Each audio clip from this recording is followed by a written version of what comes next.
جب مریم 4 سال کی ہوئی تو صفیہ بیگم کو اللہ نے ایک اور بیٹی سے نوازا، جس کا نام انہوں نے شہزادی رکھا۔ شہزادی بھاگتی ہوئی مریم کے کمرے میں داخل ہوئی۔ آپی آپی، چچی جان اور چچا جان آ گئے ہیں۔ وہ خوشی سے کھلکھلا رہی تھی۔ کیا ارسم آ گئے؟ مریم کا دل زوروں سے دھڑکنے لگا۔ اچھا شہزادی، بتاؤ میں کیسی لگ رہی ہوں؟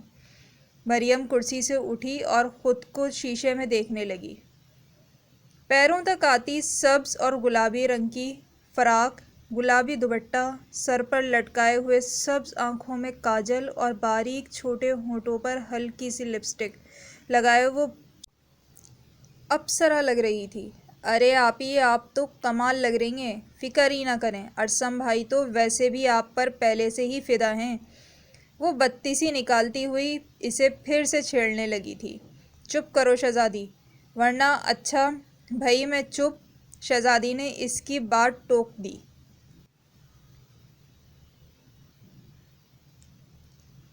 جمال صاحب اور صفیہ بیگم کے ساتھ دورانہ بیگم اور کمال صاحب مریم کے کمرے میں داخل ہوئے۔ السلام علیکم چچا اور چچی جان۔ مریم نے ان کے آگے سر کرتے ہوئے سلام کیا۔ وعلیکم السلام، دونوں نے باری باری اس کے سر پر ہاتھ رکھتے ہوئے جواب دیا۔ ماشاءاللہ، کتنی پیاری ہے میری بچی، پورے خاندان میں تمہارے جیسا نایاب ہیرا نہیں ہے۔ دورانہ بیگم نے مریم کی پیشانی پر بوسہ دیا۔ میرا تو بس چلے تمہیں آج ہی دلہن بنا کر لے جاؤں، انہوں نے مسکراتے ہوئے کہا۔ تو سبھی اس کی بات پر مسکرانے لگے۔ بھائی، ہے تو یہ تمہاری بیٹی، جب چاہے لے جاؤ، صفیہ بیگم نے کہا۔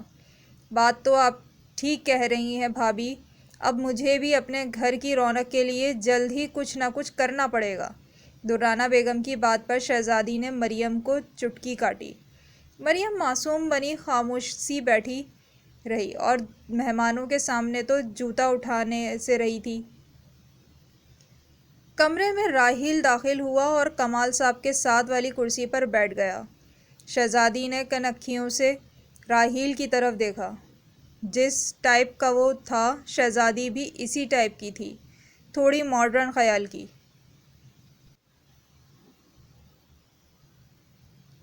راحیل نے شہزادی کی نظروں کو نوٹ کیا مگر کوئی رد عمل نہیں دیا۔ دورانہ بیگم نے سونے کی انگوٹھی نکال کر مریم کی انگلی میں پہنائی اور کچھ رقم اس کے ہاتھ پر رکھی۔ بہت بہت مبارک ہو مریم بھابھی، آج سے آپ میرے ارسم بھائی کی منگ ہو گئی۔ راحیل نے سب کے سامنے مریم کو چھیڑا۔ کسی کا لحاظ بھی کر لیا کرو راحیل، دورانہ بیگم نے اس کے سر پر چپت لگائی۔ راحیل شرمندہ سا ہوا تو سب اسے دیکھ کر ہنسنے لگے۔ شہزادی نے مٹھائی کی پلیٹ اٹھائی اور سب کا منہ میٹھا کروانے لگی۔ یہ لیں چچی جان، منہ میٹھا کریں۔ اس نے دورانہ بیگم کی طرف گلاب جامن بڑھایا۔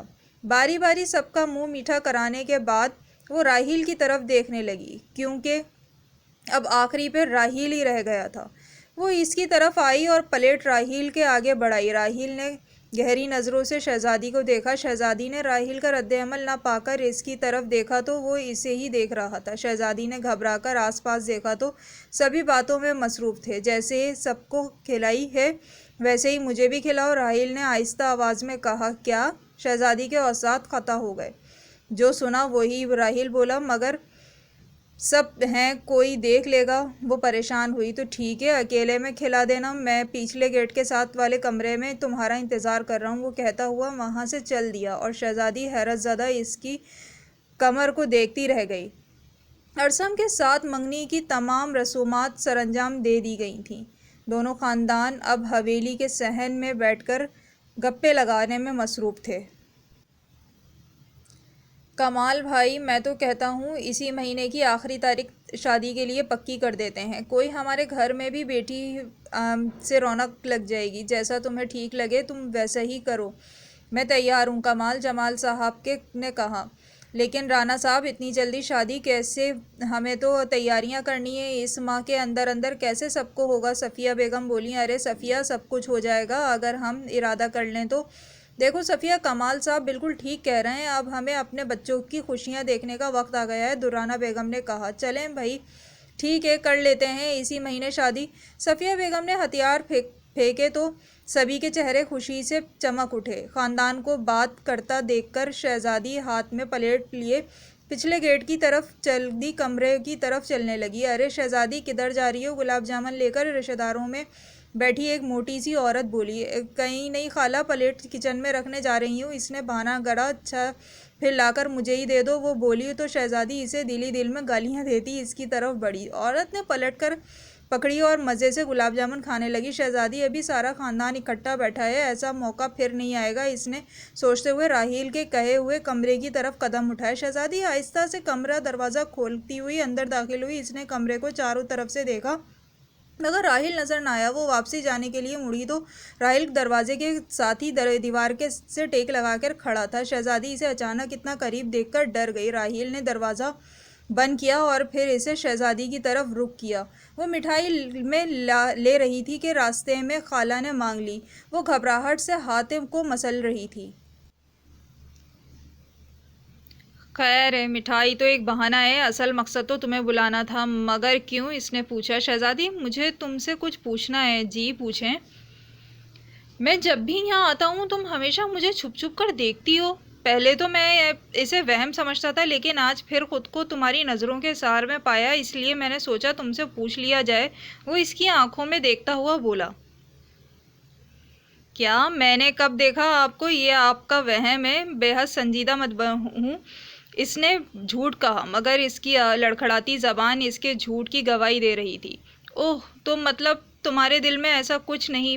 پھر بھی میں ہی پاگل تھا جو خالہ جان سے رشتے کی بات کرنے والا تھا۔ اس نے اداس چہرہ بنایا۔ کیا آپ رشتے کی بات کرنے والے تھے؟ شہزادی چونک اٹھی۔ ہاں، لیکن تم فکر مت کرو، اب نہیں کروں گا۔ نہیں نہیں، میں نے ایسا کب کہا؟ شہزادی کو جان کے لالے پڑے۔ تو کیا تمہارے دل میں کچھ ہے میرے لیے؟ اس نے شہزادی کی چوری پکڑی۔ شہزادی اپنی ہی بات سے پھنس چکی تھی اور آنکھیں موٹی کیے اسے دیکھنے لگی۔ راحیل کی آنکھوں میں جذبات امٹے جنہیں دیکھ کر شہزادی اس کے سامنے مزید کھڑا نہ رہ پائی اور کمرے سے باہر بھاگ گئی۔ راحیل بالوں میں ہاتھ پھیرتے ہوئے مسکرانے لگا۔ رات کے 10 بجے جب سب گھر والے سو رہے تھے، مریم ارسم کے خواب جاگتی آنکھوں سے دیکھ رہی تھی۔ وہ اپنے بالوں کی ایک لٹ کو پکڑے اسے انگلی سے گھماتی ہوئی مسکرا رہی تھی جب اسے دروازے کی طرف سے ایک سایہ دکھائی دیا۔ مریم نے شہزادی کی طرف دیکھا تو وہ سو رہی تھی۔ اس نے پھر زمین پر نمودار ہوئے سائے کی طرف دیکھا۔ کون ہو سکتا ہے؟ اس نے دل میں سوچا۔ وہ اٹھ کر بیٹھی اور اس کی کلائی میں پہنی سبز گلابی چوڑیوں کی کھنکھناہٹ کمرے میں گونج اٹھی۔ اس نے اپنے ہاتھ ایک جگہ ٹکائے تاکہ چوڑیوں کی آواز نہ پیدا ہو اور وہ پھر سے اس سائے کو دیکھنے لگی۔ دیکھتے دیکھتے اس سائے نے ہاتھوں سے کچھ اشارے کرنے شروع کیے۔ مریم نے جب غور سے دیکھا تو اس نے ہاتھوں کی ایک انگلی اس کی طرف کر کے پھر اپنے سینے پر رکھی۔ خوف سے مریم کی بیٹھی ہوئی بھی ٹانگیں کانپنے لگیں۔ وہ سائے پیچھے کو مڑا اور مریم کی نظروں سے اوجھل ہو گیا۔ مریم کو محسوس ہو رہا تھا جیسے اس کا دل اچھل کر باہر آ جائے گا۔ وہ سائے کے کیے گئے اشارے کو سوچنے لگی جس سے اس کے دماغ میں ایک بات آئی۔ وہ سایہ مریم کو کہہ کر گیا تھا کہ تم میری ہو۔ خوف سے مریم وہیں جم گئی۔ رات کے 12 بج چکے تھے اور نیند سے عائزہ کو جھولے آنے لگے۔ اس نے ڈائری تکیے تلے رکھی اور سو گئی۔ کہانی ابھی جاری ہے۔ چینل کو سبسکرائب کرنا نہ بھولیے گا۔ ویڈیو کو شیئر کریں اور لائک کریں۔ بہت شکریہ۔